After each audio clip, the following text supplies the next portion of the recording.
Good afternoon, Miss Rhea. How are you today?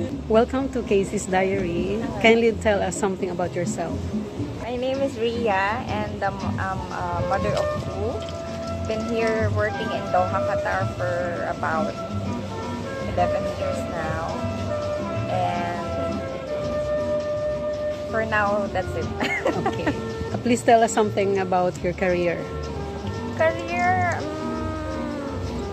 actually, I could say that not to be exact is like I would say that career is being developed. That's the right word I would say. Because like I wasn't actually planning to work overseas, but maybe yung time na lang is parang actually na push na ako to stay here to work. And becoming like I used to be dependent to my ex-husband, and then suddenly it's just like one day I woke up like, oops, I have to be independent and I have to stand alone. So took me a lot of years to like be aware of what's really happening in me, sa buhay ko, sa family ko, sa career. And parang it's difficult po, especially parang yung all my life lagi siyang survival. I never felt that I was like living.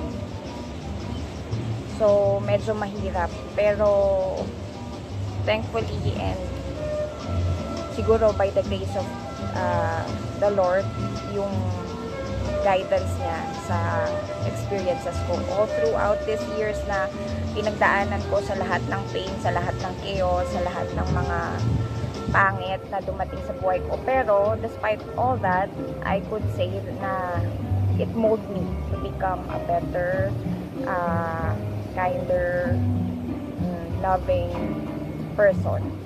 Yun po. How many years have you been in Qatar? To be exact, around 11 na po. Okay. Do you mind if I ask how old you are now? Yes po, 36.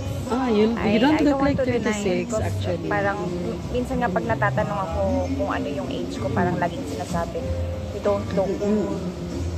Pero ako, parang minsan nga gusto ko pang patandain yung edad ko kasi minsan parang walang naniniwala, or parang if I go some places, parang they look at me na you are not allowed here. So, I understand. Mahirap. That's the bane of being beautiful, being young, looking, you know?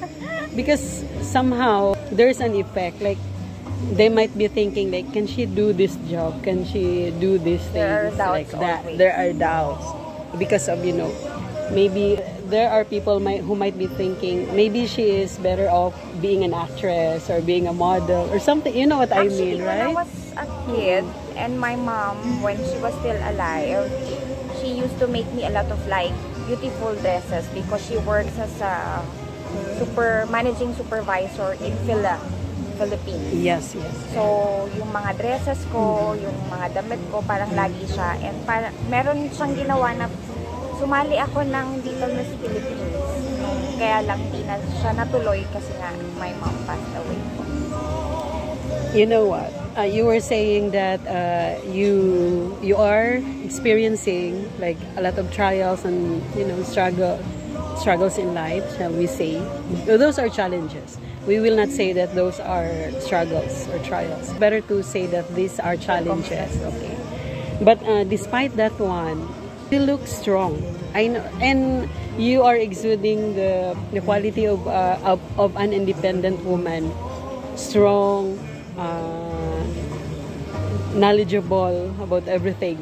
I mean, your aura is really like that. Like positive. Yeah, positive thinking, strong woman, capable of doing a lot of things. Parang as I said earlier po, I didn't like, before I was really like shy. I don't want to talk. I was always quiet, and Nung nag-start ako ng work, dun sa first, actually second job ko dito sa Doha, which I worked with them for about 5 years. They became like a family to me. Siyempre, hindi ka naman aware of like, ano yung work abroad. Because I used to live in Philippines, and I was with my family, and my dad has been my protector all throughout yung stages ng life ko when I was a kid, becoming a teenager, becoming a mother. My dad has always been supporting. So, nung ako na lang yung mag-isa, tapos I had to be like, no choice to be strong when I got separated. It was very difficult for me because the father of my kids was my first boyfriend. At the same time, we became a couple and we had kids. So, I never like thought of being away from him, or even like never it crossed my mind na magkakahiwalay kami. Pero siguro po, something's really not meant to be. And I realized na kapag nasaktan ka pala, or kapag sinasaktan ka, hindi yun parang dahilan para saktan mo pa yung sarili mo. Yung one time na gising po ako na parang sinabi ko sa sarili ko talaga, literal, humarap ako sa salamin na sinabi ko na, bakit mo pinapahirapan yung sarili mo? Sinaktan ka na ng mga tao sa paligid mo. Simula nung bata ka hanggang nagdadalaga ka, hanggang lumaki ka, nag-asawa ka, nagkapamilya ka. So, kailangan suportahan mo yung sarili mo, kailangan mahalin mo yung sarili mo. Pero po, kasi hindi naman lahat ng tao naiintindihan yung pinagdadaanan natin. I can say to you, if ever na meron kang problema or parang you'd like to listen to my advice, always ako, binibigay ko yung payo based kung ano yung napagdaanan ko. Or parang I always put myself in your shoes para at least I feel kung ano yung pinagdadaanan mo. Not to say lang something na para lang ma-feel ka na yung comforting you, or parang she's a good advisor. Hindi po. Parang ako palagi is lagi kong dinadala yung sinabi ng tatay ko sa akin na kung gusto mo na mamuhay ng tahimik, gusto mo mamuhay ng maayos, palagi mong titignan yung ginagawa mo towards other people. Kasi parang hindi naman everyday or hindi naman forever nasa taas ka. So, meron kang mga dadaanan na tao na pwedeng maging lesson sila sa buhay mo, pwedeng maging happiness sila sa buhay mo, pero lahat ng tao na dumaan sa buhay mo, parang blessing mo. Kasi parang, meron akong napanood before sa YouTube din, yung parang a train of life, diba, people come and go. Some people, they remain, some people really talagang literal na umaalis sila sa buhay mo. Pero, yung memories at saka yung good things na iniwan nila, yung lesson sa buhay mo, nandyan pa din. Which is yun yung dapat kinikip natin. We don't hold the hurt, what you call it, yung burden. Yes. Kasi parang mahirap mag-move forward pag ganyan.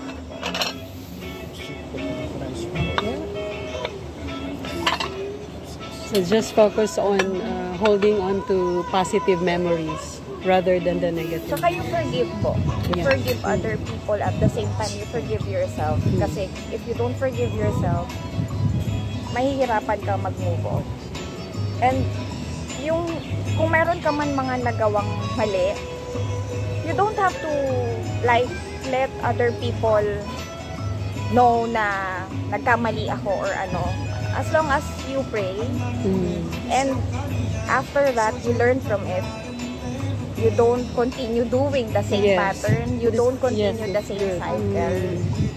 You will learn from it. Yes po. Okay. Thank you very much. I would like to ask about your background, about your family in the Philippines. Where do you live in the Philippines? Currently po, we're living in Kamuning area, Quezon City.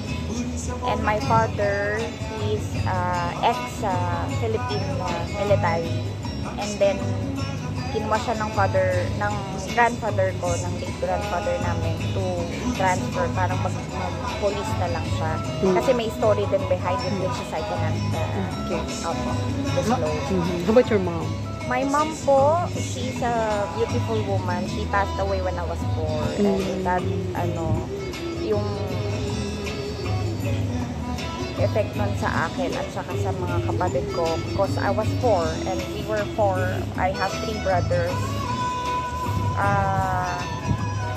Parang I became po the mother of So you were the eldest? You're the No eldest? po, pangalawa. Okay, I have an second. older brother and then ako, tapos may dalawang bunso. So, like, early responsibilities on your shoulders. How about your kids? Where are they now? The kids are with my in-laws. Thankfully po, naasikaso naman sila mabuti, tsaka nag-guide naman sila. Wala naman akong grudges, wala din akong hard feelings towards them. So, in the past, we had yung misunderstanding, miscommunication, tsaka maraming parang naging issues. Pero I let go na po eh. Parang I don't want to dwell on it na lang. Kasi parang it's like I said na, kung i-carry ko lahat ng pain, although the scar remains.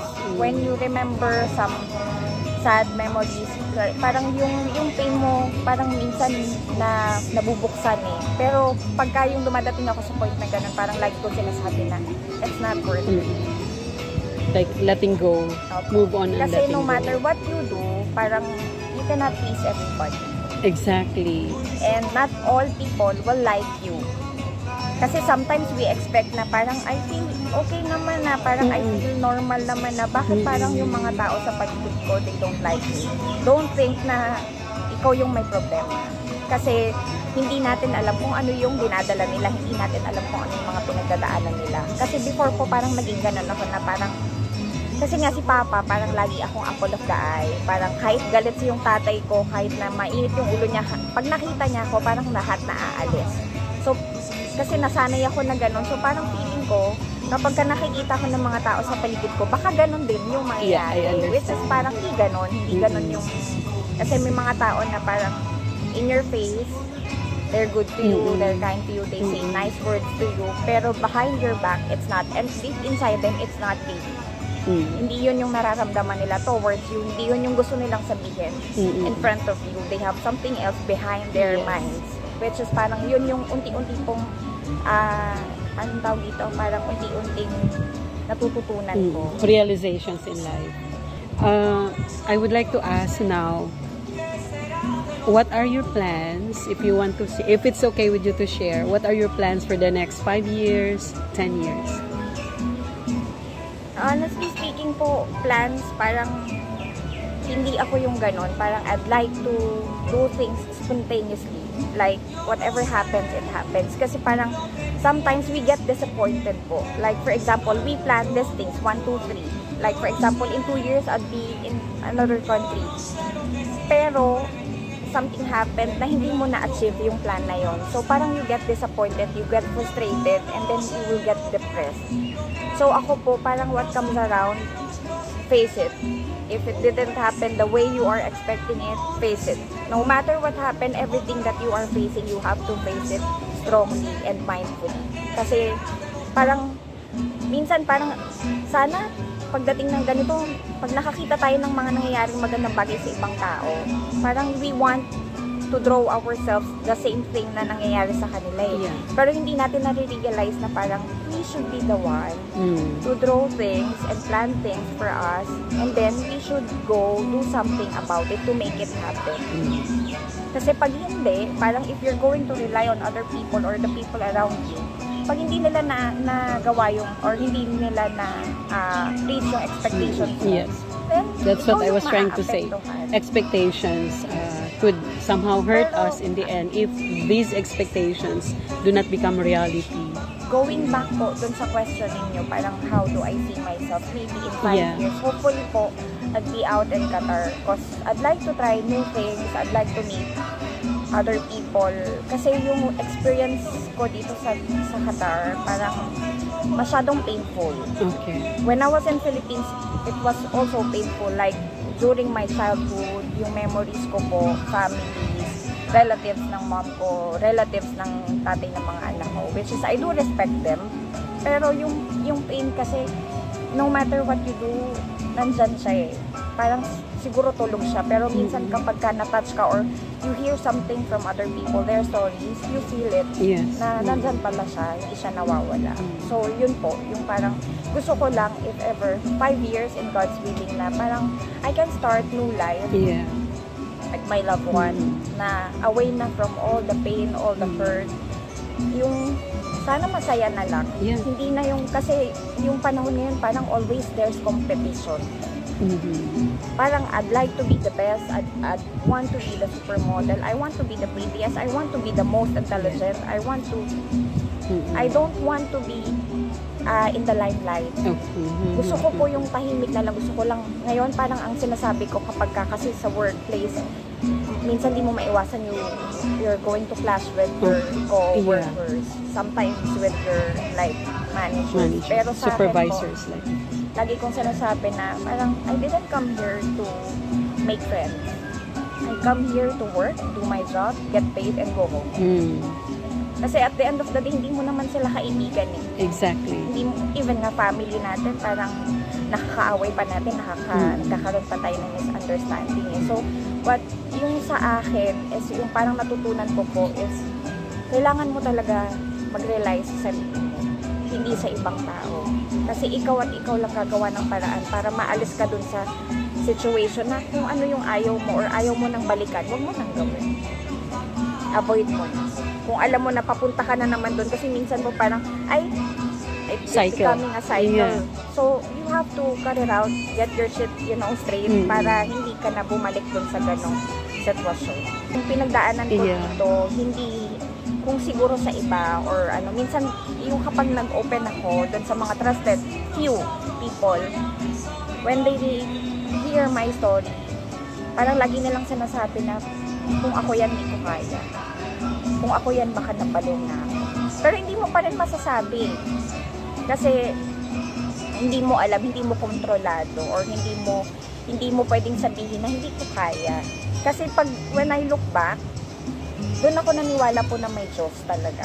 Kasi when I pray na parang, Lord, bakit ganito? Parang ang lungkot naman. Parang, ba't palagi ako nasasaktan? Ba't palagi itong masakit na nangyayari sa buhay ko? Even hindi ko naman gusto or wala naman akong intention. Pero, parang He will send somebody to help you get out of that situation. Kapag yung heart mo is genuine, yung intention mo, He will provide. Kaya naniwala po ako na talagang merong Diyos.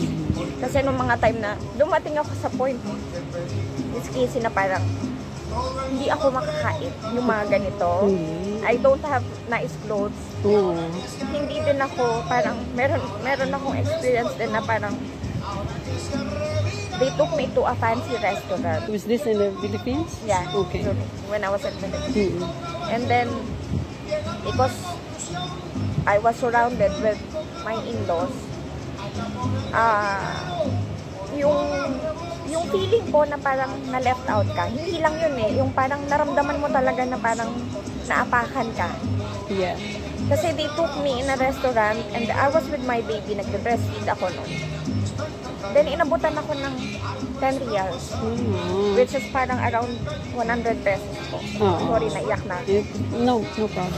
Tapos, hindi ko talaga siya makalimutan. Parang it keep on coming back. Parang it's hunting me. Kasi yung situation na yun, parang na-embarrass din ako, na-humiliate ako in public. So, she gave me that money and then she told me, go to McDonald's. Because you don't know, you're not familiar with the food here. And I don't think you can eat the food that they're going to serve us. So, from there po, at saka marami pang iba. These are your in-laws, right? Oh my gosh, okay. So mean to you. Pero it was, I agree, it was humiliating. But at least you've learned something from it. So what did you do? You did not go out? You just stayed in there? No po, I left. Oh. Because yung time na yun parang, syempre kapag nagpapa-breastfeed ka, lahat ng emotional mo, hormones and everything, kinukuha ng baby mo eh. Yes. Lalo na kapag nagbe-breastfeed ka. So, ayoko madala ng bata. Yun na, ganun yung if ever man mapanood lang anak ko, sana parang he gets a lesson from this interview. Kasi alam ko po na hindi naman lahat magugustuhan or hindi nila i-accept or i-acknowledge yung sinasabi ko. Alam ko naman yan. Parang maraming criticism na mangyayari if ever mapanood nila tong interview. Pero wala namang mawawala sa akin eh. Kumbaga napagdaanan ko na yun. Dumaan na ako doon eh. Dumaan na ako sa worst, dumaan na ako sa lahat. At in-acknowledge ko naman yung kamalian ko, kung ano yung mga nagawa ko. Pero lagi kong sinasabi na kung ano yung nagiging reaction natin, based yon on how people treat you. Exactly. Like if you are good to me, I'll double it. Or maybe tenfolds, ibabalik ko yun sa'yo. Pero kung sobrang mean mo, sobrang rude mo, siguro I have the patience, long patience to endure. Yeah. And to put up. At that time, where was your husband at that time? He was not po. there. No, yeah. He Okay. was here already with his sister working overseas. Kasi, ayoko naman, parang I pushed him. At saka yung father-in-law ko, he's very loving, he's very supportive. I took care of him when he got sick because he had kidney failure. So, yung dialysis niya, yung all. Imagine nyo po parang, nung time na yun, I was only 19. And then So I had young. to take care of the family, which is my father-in-law, my So you got married at mother-in-law. 18? Opo. Tapos, I have a baby, I have a husband, tapos yung sister-in-law ko, medyo young pa siya those days, tapos meron pang pamangkin. You have to take care of the house chores. And even though meron silang mga angels sa bahay, pero parang ang nangyari is ako yung or mayordoma. Parang ganun po yun. You were supervising them? Si mama, which is yung aking mother-in-law, she's very strict. Pero sa akin po, nung panahon na, hindi ko naman siya tinitake na parang why are they treating me this way. Parang, sige, gather ko lahat ng lessons. Kumbaga, kasi like now, hindi ko naman ina-expect na katagal ako mag-work overseas. So, lahat naman yon nang natutunan ko yung pag-supervise sa mga tao, paglilinis or whatsoever. Pagluluto, nakuha ko sa father-in-law ko. Which is now talagang parang very good ako doon. Yung lessons po, yun talaga na heavy. Pero dito na kasi kami naghiwalay ng tatay ng mga bata. So, medyo, ano ba tawag doon? Painful din. Was it consensual? I mean, both of you decided to end the marriage? Actually, in the beginning po, nung nag-start kami na parang on the rocks na yung relationship. Pero nung time na parang na-realize ko na hindi naman forever kailangan inaapi ako ng mga tao sa paligid ko. Kasi ayoko lumaki yung, meron ako napanood na interview nun na parang, paano ko irerespeto ng mga anak ko? Kung nakikita nila na binabastos ako or dinidisrespect ako ng mga tao sa paligid ko, pinapabayaan ko lang. Yes. If So, you yun allow po. other people to disrespect you, then the other people as Will well continue, on disrespecting you. So, yun nga, yung pattern na yun, parang sabi ko sa sarili ko na hindi pwede. Kasi parang, kawawa naman ako. Even parang pangit man pakinggan na kinakaawaan mo yung sarili mo, nagsiself-pity ka. Kasi minsan di mo yun maiiwasan. Exactly. Kahit na i-avoid mo yun, parang masyado kang proud sa sarili mo na hindi siguro parang hindi ako pwedeng ganito. Mararamdaman at mararamdaman mo yun. Magsi-self-pity at magsi-self-pity ka. Pero kailangan mo maging aware na hindi forever ganito yung sitwasyon mo. Kailangan mo gumawa ng paraan para makaalis ka dun sa sitwasyon na yun. So, nung time na yun, kasi meron din po ako nabasa ng mga matagal, kahit family ko, hindi nila alam to na meron ako nabasang conversation between my ex-husband saka yung mom niya about yung the way daw ako na how my father brought me up. Which is for them, it's really questionable. Yung sa akin naman, wag na natin idama yung mga ibang tao. I mean, okay, kung ayaw niya sa akin, for whatever reason, hindi niyo na kailangan idama yung father ko. Kasi sa inyo naman, sa mga nangyayari sa atin, hindi ko rin naman ito nilalabas or sinasabi or gumagawa ako ng paninira or whatever about sa inyo, sa ibang tao. Kasi yung siraan nila is apektado din ako doon. Parang at the end of the day, people can use it against me. So why would I?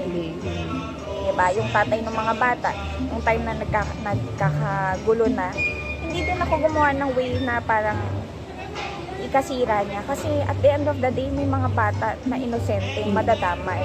So, ayoko yung mga anak ko masaktan. Kaya din po, itong mangyari is tinago ko lang. Hindi ko sinabi or hindi ko siya sinabi. Basta sinabi ko sa family ko, sa siblings ko, sa father ko na hiwalay na kami. Minsan kasi maraming marites, diba? Sabihin, ano nangyari? Paano nangyari? Bakit ganon? Bakit ganyan? Hindi ko na po ina-elaborate. At hindi na nila deserve or hindi ko na responsibilidad to let them know every details na nangyayari sa buhay ko. Not unless you really trust someone. Not unless you really trust that person, then you can pour yourself out. Okay. Ray, you have a lot of life lessons that you shared. So, last segment, I want us now to focus on your happiest moment. I don't want you to cry anymore. Happiest moment. Marami naman okay. po kasi parang yung kapag I talk with my husband regarding sa life experiences ko nung childhood, meron din mga fun memories na kaming dalawa pinagtatawanan namin.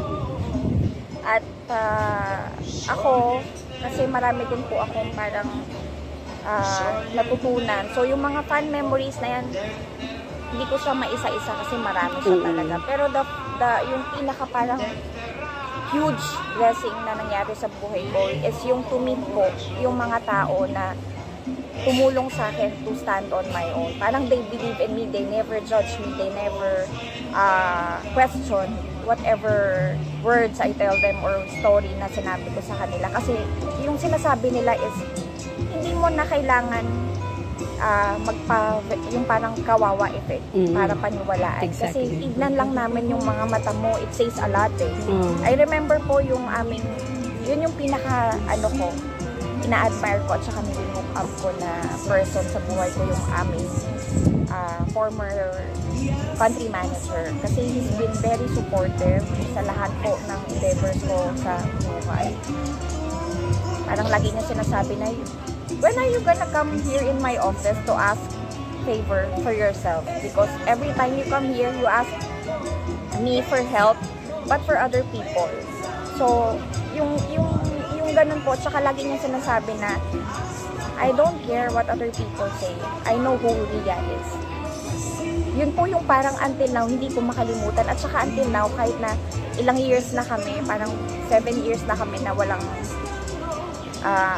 contact, communication.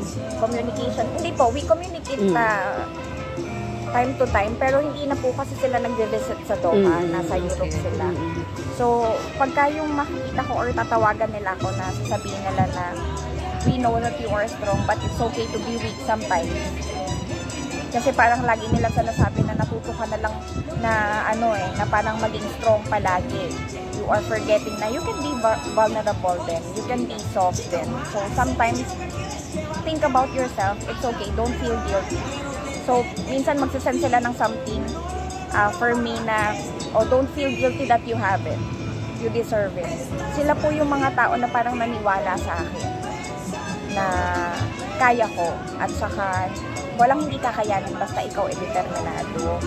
At lagi mong isipin na huwag kang maapak ng ibang tao to get on like position or the things that you'd like to have. Kasi at the end of the day, yan po ay mabilis lang nawawala. Naniniwala ako dyan. Pero but if you keep on giving from your heart, genuinely, God will bless you so much more. Ibabalik niya yan sa'yo lahat. Minsan pagka nagbigay ako ng kung ano man, napapansin ko, parang kahit anong bigay ko, pag tinitingnan ko yung bahay namin, yung asawa ko nagko-complain na siya, baby, when are you going to give this away? Kasi parang sabi ko, baby, ilang box na? Sabi niya, oo nga, parang ilang box na yung ipamigay mo.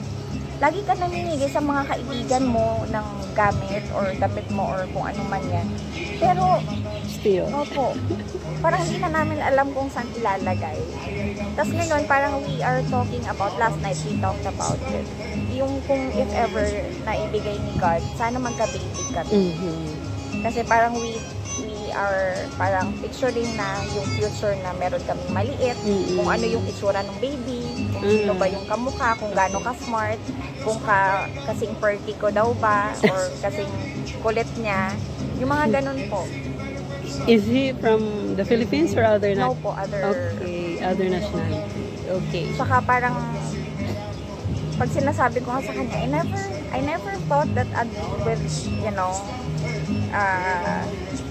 a person who is like from your country. Kasi parang, grabe, sobrang hate ko sila yung mga ginawa nila sa Pilipinas, kaya galit na galit ako. So minsan, umuwi din ako, nakakatawang scene.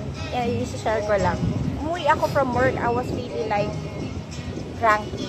Hindi ko alam kung ano nangyari sa akin. Then when I entered the door, nakita ko siya, nanonood siya ng news. And then I saw the president. I said, why are you watching that news? Could you please change the channel? I don't like it. He looked at me like, why are you blaming me? Doesn't have to do with me. I didn't vote for him even. Tapos natutuwa lang siya kasi po maasikaso daw ako at saka yung love ko ramdam niya. Hindi lang yung beyond words, kundi yung talagang pinapakita ko na ito talaga ako, hindi ako nagpapanggap or ano. Meron din kasi mga tao na parang they question din na parang why is she doing that? Why is she so nice? There's something behind it, you know. Parang instead of like acknowledging kung ano yung goodness na pinapakita mo for them, questioning they question pa. niya. Which is parang they are not thankful na makakita or makamit ng mga tao na may ganong personality. Pero yun nga yung sinasabi ko po is hindi ikaw yung may problema. Sila. So, kung ano man yun, kung may grudge man sila, kung ano man yung pinagdaanan nila, let go. Parang walk away kapag ka may mga negative things. Sometimes, mahirap po. Lalo na kapag ka mga katrabaho. Na parang you feel na ikaw left out. Or parang they're trying to make you feel na sino ka? Don't listen. Kasi you know who you are naman. Alam mo kung ano talaga yung laman ng puso mo, kung ano yung intention mo. Hindi mo na kailangan magpaliwanag sa kanila. And meron mga tao na because gawain nila, yes, they're thinking that you're doing this as they're well. thinking or they kept in mind na she's doing the same thing. Yes. They're accusing you of doing things which you never did because deep inside them, they're the one doing it. So, don't blame yourself at all kung merong mga ganyang reaction kasi hindi natin may iiwasan. Lalo na ngayon sa panahon ko. Parang mas gusto ko pa nga balikan yung childhood ko eh. Kasi noon, simple lang yung buhay. Hindi ka din makakakita ng parang mga kompetisyon, hindi mo mararamdaman na ano. Yung parang kung may pagkain, may pagkain. May damit, may damit. Yung ngayon kasi iba na eh. Parang, I want to have this, I want to go there, I'd like to experience this. Oh, I'll go and have, you know, like fancy things. Which is hindi naman natin yan madadala kung if ever mawala tayo dito sa mundo. Yun yung parang ina-adapt ko na din sa sarili ko na hindi importante yung mga material na bagay. Importante yung pagiging mabuting tao natin at yung ma-share natin sa tao sa paligid natin. Parang they make them feel valued, make them feel that they are loved, na nandyan sila. You are heard, you are, what you call it, you're existing. You are important, you are valued. Kasi meron iba na parang doon sa mga pinagdadaanan nila on a daily basis, parang hirap sila to cope up. So, hindi mo din masasabi na bakit parang ang tahimik niya palagi. Don't judge. Kasi hindi mo alam yung struggle niya, hindi mo alam yung pinagdadaanan niya. So, might as well be nice, be kind. Hindi naman po yan libre lang naman yan eh. Hindi naman babayaran, wala naman mawawala sa'yo. And you will feel good talaga. When you do good things for other people, and then you see them smiling and happy because of you, ang saya po ng pakiramdam. Sobra. At saka palagi kong sinasabi sa sarili ko na I will not be the one to say that I'm a good person. I can never do that. But the people who are witnessing your kindness, witnessing everything that I'm doing, at saka yung mga nagawa ko sa kanila, if they are really kind enough to even say that, she was good to me. Though we cannot be perfect kasi maraming criticism everywhere. Even nga yung mga artista, diba? Even yung family members nila, in-laws nila, nakikriticize sila. So, hindi natin sila mag-please. Basta importante lagi kong sinasabi, alam mo sa sarili mo, and don't brag about it. You don't have to. You know, Miss Rhea, as young as you are, actually, you really have a lot of realizations in life, which other people can learn from. So it's very nice talking with you. I can say that you're a deep person, and despite of all the experiences that you had, you remain strong. You are a woman of substance, I can say that. So thank you very much. And you know what?